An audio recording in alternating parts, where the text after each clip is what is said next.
the United States. A war on the edge of the Middle East, and heading straight into your gas tank in your newsfeed. On April 1st, 2026, President Donald Trump stood in front of the American people and told them this: the Iran war is nearing completion. He promised very hard strikes in the next 2 to 3 weeks, while also threatening Iran's electricity grid, oil infrastructure, and even floating the idea of seizing key Iranian oil assets. But here's the problem: Tehran is not asking for a ceasefire. The markets are still on fire, and the world is watching, wondering whether this president thinks he's winning a war, while everyone else sees an escalating crisis. In this video, we'll break it down: what Trump actually said to the nation, why Iran is not begging for peace, even as missiles rain down, how the Strait of Hormuz and oil prices are now the real battleground, and what this means for you, your wallet, and global stability in 2026. Trump's address wasn't a humble "we're trying to find peace" speech. It was a victory lap plus threat combination delivered from the White House, aimed at voters, the military, and the global markets. He claimed the U.S. military is nearing completion of its primary objectives in the Iran war. He said Iran's naval drone and missile capabilities have already been devastated, a claim that many analysts and on-the-ground reports contradict. But Trump also promised extremely hard strikes in the next 2 to 3 weeks, while giving no clear timeline for when the war would actually end. In other words, declare victory now, keep the pressure on, and leave the door wide open for even more escalation. He also framed everything around energy. Trump reminded Americans that the U.S. is a top oil and gas producer, claiming that shielded the country from supply shocks. He said gas prices would rapidly come back down once the conflict ended, and that the Strait of Hormuz would reopen immediately. But economists and energy experts are openly skeptical. Oil has already spiked above $100 a barrel, and analysts warn that even if the war winds down, shattered infrastructure and sanctions could keep prices high for months. Iran wants a ceasefire. Tehran says no now. Let's look at the other side of the story. Trump has repeatedly claimed that Iran wants a ceasefire. On his social media platform, he said Iran's president is supposedly seeking peace and that Tehran is ready to negotiate. But look at what Iran actually says. Iranian officials have categorically denied asking for a ceasefire. They argue that the only mention of bringing the war to an end came from President Masoud Pezeshkian in a diplomatic call with the European Council, where he stressed the need for guarantees against future attacks. Iran's core demands are far more than just please stop bombing. They include a complete halt to aggression, an end to assassination campaigns against Iranian officials, concrete mechanisms to make sure this war is never reimposed on Iran, and crucially, guaranteed war reparations for all the damage. In short, no ceasefire without security guarantees and compensation. That's not a desperate plea for mercy. It's a strategy of holding out for the best deal possible. For the Iranian regime, survival itself is a form of victory. They don't need to win every battle. They just need to make the cost of continued war greater than the benefits for Washington and its allies. Oil, Strait of Hormuz, and global economy now zoom out from the fiery speeches and look at the real battlefield.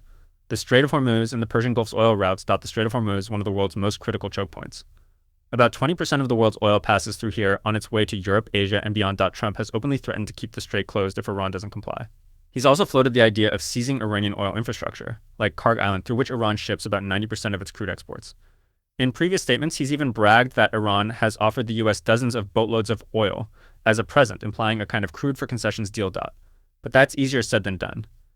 If American or allied forces start openly seizing Iranian oil fields or tankers, it could trigger a full-scale naval war in the Gulf. Other countries dependent on Middle Eastern oil, especially in Asia and Europe, would see the risk of supply shocks spike, and insurance and shipping costs would climb even higher. Meanwhile, gas prices in the United States have already jumped above $4 a gallon in many states. Trump insists that America's domestic energy output will protect consumers, but for now, higher fuel prices are hitting ordinary people in the wallet, even as the president talks about the war being almost over. A war that's not ending. Here's the uncomfortable truth. The war looks anything but finished from the ground. 3 to 4 weeks into the U.S.-Israel campaign, strikes are still happening. Reports show new American and Israeli airstrikes on Iranian targets, and U.S. military reinforcements being deployed to the region. The White House itself has admitted that Iran's leadership is still in place, and there's no clear sign the regime is about to collapse. Analysts argue that Trump's instinct-based, let's win quickly approach is backfiring. Targets are being hit, but the broader political objective, toppling or forcing the Iranian regime into a deep surrender, is not being achieved. Iran understands something crucial. By controlling the threat over the Strait of Hormuz and by keeping its missile and naval capabilities in play, Tehran can drag the conflict into a long-term pressure game. Every week of higher oil prices, every new threat to shipping, and every surging global uncertainty makes the war more expensive for the West. Global fallout. NATO and alliances. This war isn't just about Tehran and Washington. It's testing the entire Western alliance system. Trump has gone on the record saying he's considering quitting NATO if the alliance doesn't pay more for its own defense. He's called the alliance a paper tiger, even as he counts on European and other allies to help manage the fallout from soaring energy prices and refugee flows, and to back up sanctions against Iran. Many European leaders are caught in a bind. They support efforts to contain Iran's missile and nuclear ambitions, but they're also terrified of an energy crisis and a wider Middle East war. If the strait stays risky, or if insurance and fuel costs keep climbing, entire economies could slow down, inflation could rise again, and political instability could grow inside NATO nations. For viewers in places like Europe, South Asia, and even Latin America, this is not a distant conflict. It's a war that reaches into your pumps, your factories, and your electricity bills. And it raises a deeper question. In an age of hybrid wars, cyber attacks, and energy weaponized conflict, how do we define victory? And how dangerous is it when a leader declares that war is almost over before the real consequences have even hit? Wrap up what to watch next. So where does this leave us? Trump says the Iran war is nearing completion, but evidence on the ground suggests it's far from finished. Iran denies wanting a ceasefire and is demanding strong guarantees and reparations instead. Oil, the Strait of Hormuz, and soaring energy prices are now central to the conflict's outcome. And the war is starting to strain NATO, global markets, and the political stability of countries far from the Middle East.